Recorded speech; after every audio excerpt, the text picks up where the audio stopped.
ನಮಸ್ತೆ ಮಿತ್ರರೇ. ಯಾವಾಗಲೂ ನಮ್ಮ ರೈತರಿಗೆ ಒಂದು ಪ್ರಶ್ನೆ ಕಾಡ್ತಲೇ ಇರ್ತದೆ. ನಾವು ಯಾವುದೇ ಬೆಳೆ ಆಗಿರಲಿ, ವಿವಿಧ ಬೆಳೆಗಳು ಬೆಳೀತಾ ಇರ್ತೀವಿ. ಒಂದೆರಡು ತಿಂಗಳಲ್ಲಿ ಮುಗಿತಕ್ಕಂಥ ಅಲ್ಪಾವಧಿ ಬೆಳೆಗಳಾಗಿರ್ಬೋದು, 4ರಿಂದ 6 ತಿಂಗಳಿರ್ತಕ್ಕಂಥವಾಗಿರ್ಬೋದು, ವರ್ಷ ಇರುವಂಥ ಹಣ್ಣಿನ ಬೆಳೆಗಳು ಕೆಲವಾಗಿರ್ಬೋದು, ಅಥವಾ ಬಹುವಾರ್ಷಿಕ 30-45 ವರ್ಷ 50 ವರ್ಷ ಹೆಚ್ಚಿಗೆ ಇರ್ತಕ್ಕಂಥ ತೋಟಗಾರಿಕಾ ಬೆಳೆಗಳು ತಲೆಮಾರುಗಳವರೆಗೆ ಇರ್ತವಾಗಿರ್ಬೋದು. ಬೆಳೆ ಯಾವುದಾದ್ರೂ ಆಗಲಿ ಯಶಸ್ವಿಯಾಗಿ ಲಾಭದಾಯಕವಾಗಿ ಬೆಳಿಬೇಕು ಅಂತಂದರೆ ಆ ಬೆಳೆಗಳಲ್ಲಿ ನಿರಂತರವಾಗಿ ಬೆಳವಣಿಗೆ ಮತ್ತು ಅಭಿವೃದ್ಧಿ, ಗ್ರೋತ್ ಆ್ಯಂಡ್ ಡೆವಲಪ್ಮೆಂಟ್ ಆಗ್ತಲೇ ಇರಬೇಕಾಗ್ತದೆ. ಆದರೆ ನೋಡಿ, ಅನೇಕ ಸಂದರ್ಭಗಳಲ್ಲಿ ನಮ್ಮಗಳ ನಿರೀಕ್ಷೆಗೆ ತಕ್ಕಂತೆ ಬೆಳವಣಿಗೆ ಆಗ್ತಿಲ್ಲ. ನಾವು ಕೊಟ್ಟಿರೋ ಗೊಬ್ಬರಗಳಿಗೆ ತಕ್ಕನಂಗೆ ಪ್ರತಿಫಲ ಸಿಗ್ತಾ ಇಲ್ಲ, ಅದಕ್ಕೆ ಅನುಗುಣವಾಗಿ ಬೆಳವಣಿಗೆ ಆಗ್ತಿಲ್ಲ. ನಾವೆಲ್ಲ ಎಷ್ಟು ಆರೈಕೆ ಮಾಡ್ತಾಯಿದ್ದೀವಿ, ಆದರೂ ನಾವು ನಿರೀಕ್ಷೆ ನೀಡಿದಷ್ಟು ಚೆನ್ನಾಗಿ ಬೆಳೀತಿಲ್ಲ ಅನ್ನೋದು ಅನೇಕ ಬಾರಿ ಎಲ್ರಿಗೂ ಕಾಡಿರ್ತಕ್ಕಂಥ ಪ್ರಶ್ನೆ, ಕ್ವಶ್ಚನ್ ಮಾರ್ಕ್ ಅನಿಸುತ್ತೆ. ಎಲ್ಲ ರೈತರಿಗೂ ಬಹುಶಃ ಒಂದಲ್ಲ ಒಂದು ಸರಿ ಕಾಡಿರುತ್ತೆ. ಹಾಗಾದರೆ ಈ ಬೆಳವಣಿಗೆ ಮತ್ತು ಅಭಿವೃದ್ಧಿ, ಗ್ರೋತ್ ಆ್ಯಂಡ್ ಡೆವಲಪ್ಮೆಂಟ್ ಅಂದ್ರೇನು? ಎರಡು ಬೇರೆ ಬೇರೆ ಪದಗಳ? ಈ ಸಸ್ಯಗಳಲ್ಲಿನ ಬೆಳವಣಿಗೆ ಮತ್ತು ಅಭಿವೃದ್ಧಿಗೆ ಪೂರಕವಾದ ಅಂಶಗಳು ಯಾವುವು? ಇದ್ರ ಬಗ್ಗೆ ವಿವರಣೆ ಕೊಡಲಿಕ್ಕೆ ನಾನು ಈ ವಿಡಿಯೋ ಮಾಡ್ತಾಯಿದ್ದೀನಿ. ಬಹಳ ಶ್ರಮ ವಹಿಸಿ ಇನ್ಫಾರ್ಮೇಷನ್ ಕಲೆಕ್ಟ್ ಮಾಡಿ ತುಂಬ ಸಮಯ ವಿನಿಯೋಗಿಸಲಾಗಿದೆ. ನಿಮ್ಮಿಂದ ನಾನು ನಿರೀಕ್ಷೆ ಮಾಡೋದು ಒಂದು ಲೈಕ್. ನೀವು ಲೈಕ್ ಮಾಡೋದ್ರಿಂದ ಯೂಟ್ಯೂಬ್ನಲ್ಲಿ ಇದು ಬಹಳ ಜನಕ್ಕೆ ರೀಚ್ ಆಗಲಿಕ್ಕೆ ಸಹಾಯ ಆಗುತ್ತೆ, ನನಗೆ ಸಮಾಧಾನ ಆಗುತ್ತೆ ಫ್ರೆಂಡ್ಸ್. ನೋಡಿರಿ, ಮೊದಲಿಗೆ ಗ್ರೋತ್, ಬೆಳವಣಿಗೆ ಅಂತಂದರೆ ಏನು?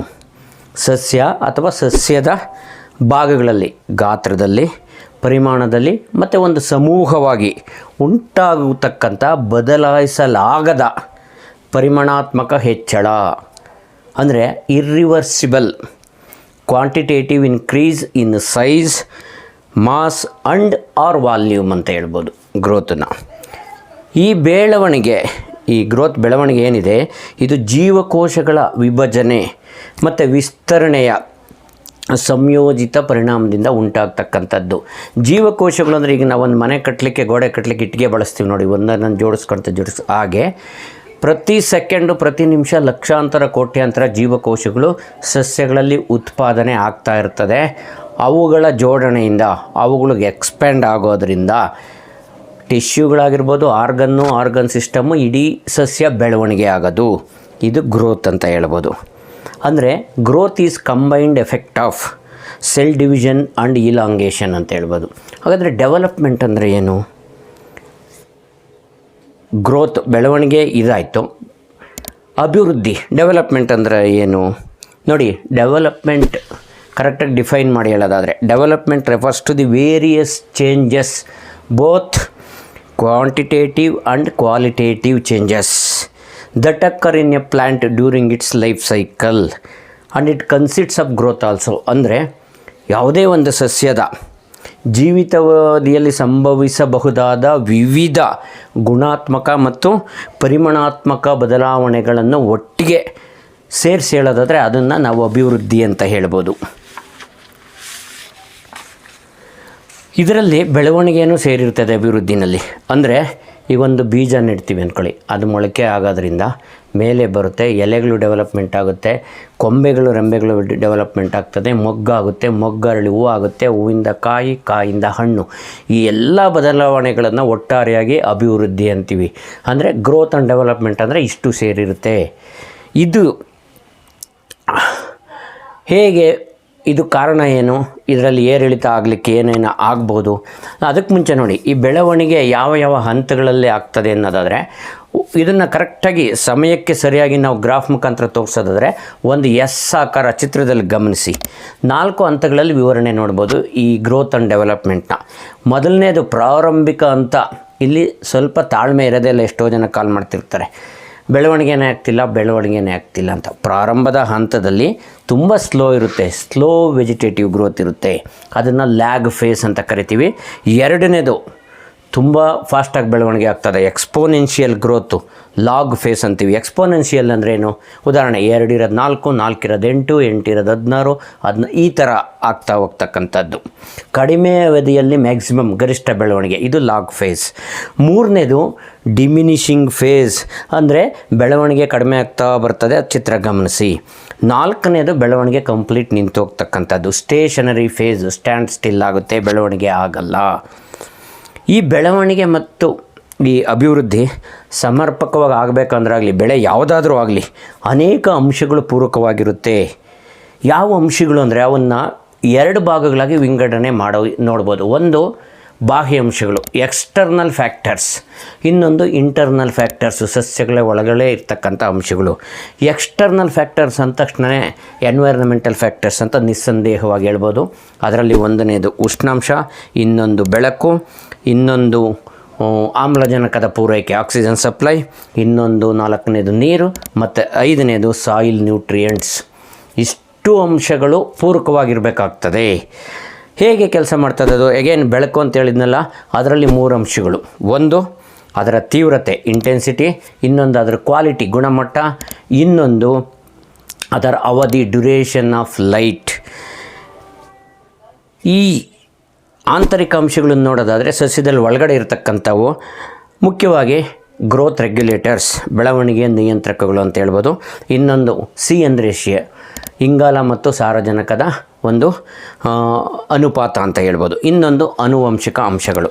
ಈಗ ಮೊದಲನೇದಾಗಿ ನಾವು ಬಾಹ್ಯ ಅಂಶಗಳು ಏನಿದೆ, ಸಸ್ಯಗಳ ಬೆಳವಣಿಗೆ ಮತ್ತು ಅಭಿವೃದ್ಧಿಯಲ್ಲಿ ನಿರ್ಣಾಯಕ ಪಾತ್ರ ವಹಿಸ್ತಕ್ಕಂಥ ಎನ್ವೈರ್ನಮೆಂಟಲ್ ಫ್ಯಾಕ್ಟರ್ಸ್ನಲ್ಲಿ ಮೊದಲನೇದು ಉಷ್ಣಾಂಶ. ನೋಡಿ, ಈ ಸಸ್ಯಗಳಲ್ಲಿ ಬಹಳ ಪ್ರಭಾವ ಬೀರೋ ಅನೇಕ ಅಂಶಗಳಲ್ಲಿ ಇದು ಬಹಳ ಮುಖ್ಯ, ಉಷ್ಣಾಂಶ. ಉಷ್ಣಾಂಶ ಬೆಳೆ ಅಭಿವೃದ್ಧಿಗೆ ಅಗತ್ಯ ಇರತಕ್ಕಂಥ ಕನಿಷ್ಠ ಉಷ್ಣಾಂಶ, ಗರಿಷ್ಠ ಉಷ್ಣಾಂಶ, ಆಮೇಲೆ ಆಪ್ಟಿಮಮ್, ಅತ್ಯುತ್ತಮ ಮಿತಿ. ಇವುಗಳು ಬೆಳೆಯಿಂದ ಬೆಳೆಗೆ ಬದಲಾಗ್ತಾ ಹೋಗ್ತಾ ಇರ್ತದೆ, ಬೇರೆ ಬೇರೆಯೇ ಇರ್ತದೆ. ನೋಡಿ, ಉಷ್ಣಾಂಶ ಕನಿಷ್ಠ ಮಿತಿಯಿಂದ ಹೆಚ್ಚಾದ ಹಾಗೆಯೇ ಬೆಳವಣಿಗೆನೂ ಹೆಚ್ಚಾಗ್ತಾ ಹೋಗ್ತದೆ, ವೇಗ ಪಡ್ಕೊಳ್ತಾ ಹೋಗ್ತದೆ. ಒಂದು ನಿರ್ದಿಷ್ಟವಾದ ಅತ್ಯುತ್ತಮ ಉಷ್ಣಾಂಶ ಅಂತ ಆಪ್ಟಿಮಮ್ ಟೆಂಪರೇಚರ್ ರೀಚ್ ಆಗೋವರೆಗೂ ಬೆಳೀತಾ ಹೋಗ್ತದೆ. ಆ ನಂತರ ಉಷ್ಣಾಂಶ ಮತ್ತೆ ಹೆಚ್ಚಾಗದಂತೆಲ್ಲ ಬೆಳವಣಿಗೆ ಮತ್ತೆ ಕಡಿಮೆ ಆಗೋಕ್ಕೆ ಶುರುವಾಗ್ತದೆ, ಕುಂಠಿತವಾಗ್ತದೆ. ಅಂತಿಮವಾಗಿ ಸಂಪೂರ್ಣವಾಗಿ ಬೆಳವಣಿಗೆ ನಿಂತು ಹೋಗುತ್ತೆ ಅಂತಲೇ ಹೇಳ್ಬೋದು. ಹಾಗಾದರೆ ಸಸ್ಯಗಳ ಬೆಳವಣಿಗೆಗೆ ಅತ್ಯುತ್ತಮ ಉಷ್ಣಾಂಶ ಎಷ್ಟು? ಇದು ಬೆಳೆಯಿಂದ ಬೆಳೆಗೆ ಬದಲಾವಣೆ ಆಗುತ್ತೆ. ಒಂದೇ ಬೆಳೆಯಲ್ಲಿ ವಯಸ್ಸಿಗನುಗುಣವಾಗಿ ಬದಲಾವಣೆ ಆಗ್ತದೆ. ಉದಾಹರಣೆಗೆ ಟ್ರಾಪಿಕಲ್ ಪ್ಲಾಂಟ್ಸ್ ಏನಿದೆ, ಉಷ್ಣವಲಯದಲ್ಲಿ ಬೆಳೀತಕ್ಕಂಥದ್ದು, ಇದಕ್ಕೆ ಒಂದು ಅತ್ಯುತ್ತಮವಾದ ಟೆಂಪರೇಚರ್ ರೇಂಜ್ ಅಂದರೆ 30ರಿಂದ 35 ಡಿಗ್ರಿ ಸೆಂಟಿಗ್ರೇಡ್ ಇದ್ದಾಗ ಇದು ಅತ್ಯುತ್ತಮವಾಗಿ ಬೆಳೆದು ಉತ್ತಮವಾದ ಫಸಲನ್ನು ಕೊಡ್ತವೆ. ಅದೇ ರೀತಿ ಟೆಂಪರೇಟ್ ವಲಯದಲ್ಲಿ ಬೆಳೀತಕ್ಕಂಥವು, ಸಮಶೀತೋಷ್ಣ ವಲಯದಲ್ಲಿ ಬೆಳೀತಕ್ಕಂಥ ಬೆಳೆಗಳಿಗೆ 25ರಿಂದ 30 ಡಿಗ್ರಿ ಸೆಂಟಿಗ್ರೇಡ್ ಉಷ್ಣಾಂಶ ಇದ್ದಾಗ ಅತ್ಯುತ್ತಮವಾಗಿ ಬೆಳೆದು ಉತ್ತಮವಾದ ಫಸಲನ್ನು ಕೊಡ್ತವೆ. ಅದಕ್ಕಿಂತ ಕಡಿಮೆ ಆದಾಗಲೂ ಬೆಳವಣಿಗೆ ಕುಂಠಿತ ಆಗುತ್ತೆ, ಸೈಡ್ ಎಫೆಕ್ಟ್ ಆಗುತ್ತೆ. ಅದಕ್ಕಿಂತ ಜಾಸ್ತಿ ಆದಾಗಲೂ ಇದೇ ರೀತಿ ಆಗ್ತದೆ. ಇದು ವಾತಾವರಣದಲ್ಲಿರ್ತಕ್ಕಂಥ ಉಷ್ಣಾಂಶ ಆಯಿತು. ಅದೇ ರೀತಿ ಮಣ್ಣಿನಲ್ಲಿರ್ತಕ್ಕಂಥ ಉಷ್ಣಾಂಶನೂ ಈ ಬೆಳವಣಿಗೆ ಮತ್ತು ಅಭಿವೃದ್ಧಿ ಮೇಲೆ ಪ್ರಭಾವ ಬೀರುತ್ತೆ ಸ್ನೇಹಿತರೆ. ನೋಡಿ, ನ್ಯಾಚುರಲ್ ಕಂಡೀಷನ್ಸಲ್ಲಿ, ಸಹಜವಾಗಿಯೇ ನೈಸರ್ಗಿಕವಾದ ಪರಿಸ್ಥಿತಿಗಳಲ್ಲಿ ಉಷ್ಣಾಂಶ ಒಂದು ರೀತಿ ಒಂದು ವಾತಾವರಣದ ಆವರ್ತಕ ಅಂತಲೇ ಹೇಳ್ಬೋದು, ಸೈಕ್ಲಿಕ್ ಫ್ಯಾಕ್ಟರ್. ಅಂದರೆ ಒಂದೇ ದಿವಸ ವಿವಿಧ ರೀತಿಯ ಉಷ್ಣಾಂಶಗಳು ಗರಿಷ್ಠ ಮಿತಿಗೆ ಹೋಗಿ ಮತ್ತು ಕನಿಷ್ಠ ಮಿತಿಗೆ ಬರುತ್ತೆ.